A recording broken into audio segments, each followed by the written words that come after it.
What's up, guys? I hope you're still in the fantasy football playoffs. We have a great start sit video for you today. These are my starts at QB in week 16. First off, I'm starting Jared Goff. He's really hot right now, and with David Montgomery going down, the Lions will likely have to lean a little more heavily on the passing game moving forward.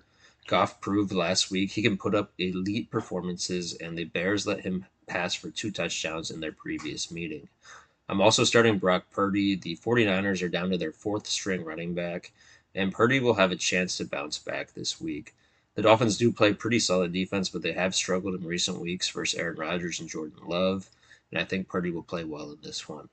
I also like starting Jordan Love versus the Saints. Love has been starting to get hot, and although he isn't putting up elite fantasy performances yet, I think he could be in for a good one this week. If you need a guy with a high floor, I like Love this week. My long shot start of the week is Cooper Rush versus Tampa Bay. The Bucks do not play great defense, and Rush has been playing solid football over his last 3 games with 6 touchdowns and only 1 interception. I like this spot for Rush, and if you're desperate, he isn't the worst option. This week I would be sitting Pat Mahomes. It's not a terrible matchup versus the Texans, but Mahomes is banged up, and I think you could find better options.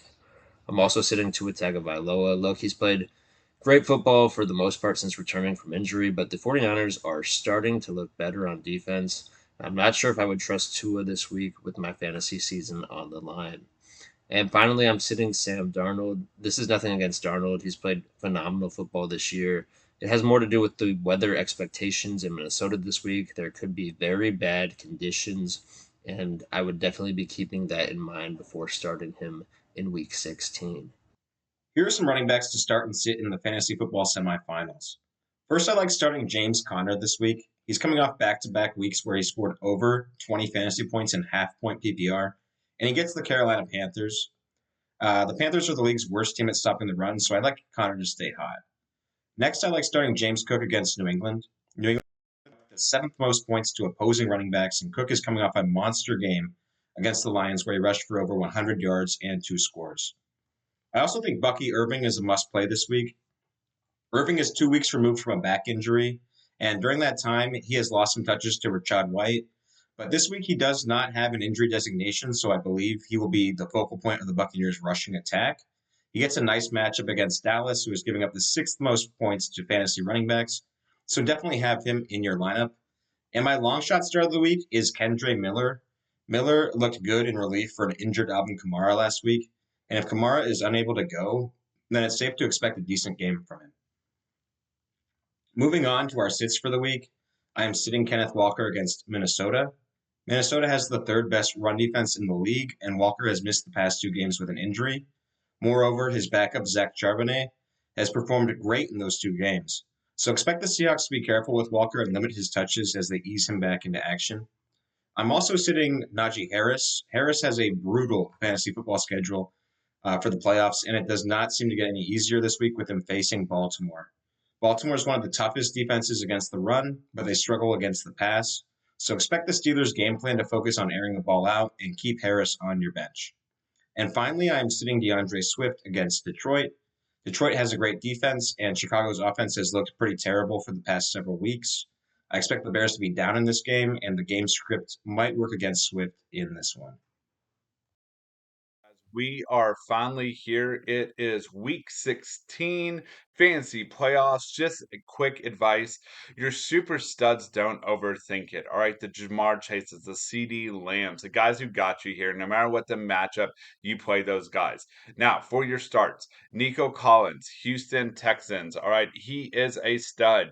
In 7 of his 9 full games, he has blown way past his projection, and doesn't matter how tough the defense is that he is facing. Next, Devontae Adams of the New York Giants.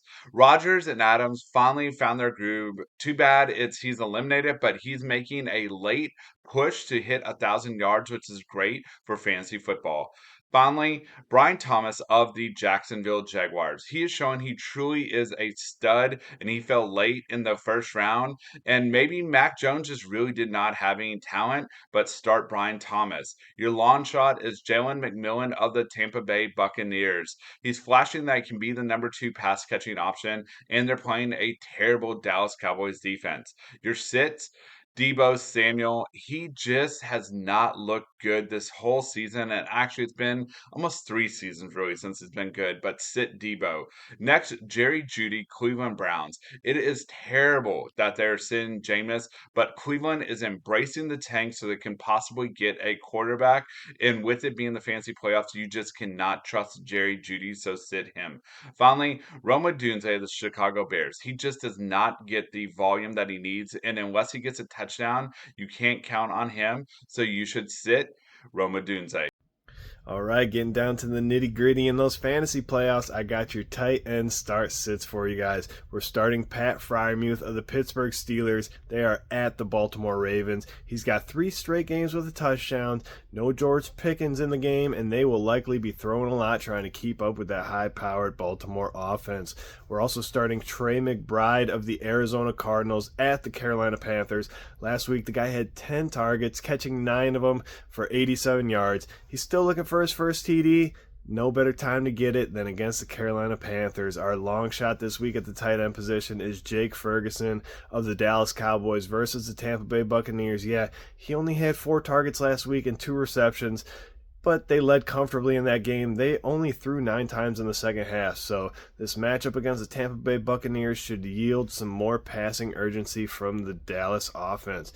We're sitting Kyle Pitts of the Atlanta Falcons versus the New York Giants. He hasn't surpassed 10 PPR points in 6 straight weeks, and I'm waiting to see what his chemistry with Penix looks like. I'm not too excited about it, but we'll see what the future holds for those two in Atlanta. We're also going to sit Travis Kelce of the Kansas City Chiefs versus the Houston Texans. It's a tough matchup against a well-coached Texans defense, and Hollywood Brown is back. I mean, is there enough to go around for everybody on the team? I mean, I'm sure they'll work Hollywood Brown back in, but we'll see what happens with Travis Kelce. We're also going to sit Jonnu Smith of the Miami Dolphins versus the San Francisco 49ers. Dre Greenlaw came back last week, and he looked absolutely solid. Another week for him and Fred Warner to work the middle of the field. They're going to have it locked down, and it's going to be tough for opposing tight ends going forwards. Now onto the defenses. We're going to start both the Tennessee Titans at the Indianapolis Colts. This is 2 mistake-prone offenses, and we are just ready to watch them be taken advantage of by these defenses. Long shot this week is the Oakland Raiders versus the Jacksonville Jaguars. They have back-to-back game with double-digit fantasy points, and they're looking to take advantage of a Jacksonville Jaguars offense with an average Mac Jones at the helm. We are sitting the Seattle Seahawks versus the Minnesota Vikings. The Seahawks, listen, they're the number 6 fantasy defense, but they're facing a quality Minnesota offense. They obviously have Justin Jeffries, TJ Hawkinson, Jordan Addison, not to mention that running game. They had a poor showing last week against a different NFC North foe, the Green Bay Packers, so I'm not looking forward to them this week. We're also seeing the Pittsburgh Steelers at the Baltimore Ravens. Listen, they're facing a high-powered Ravens offense who is led by the QB3 this year. The Ravens have the ability to light up any defense. I'm staying away from the Steelers, and we're sitting the Houston Texans at the Kansas City Chiefs. They have more weapons coming back at the disposal of the GOAT, Patrick Mahomes. Yeah, I just said it, the GOAT, Patrick Mahomes.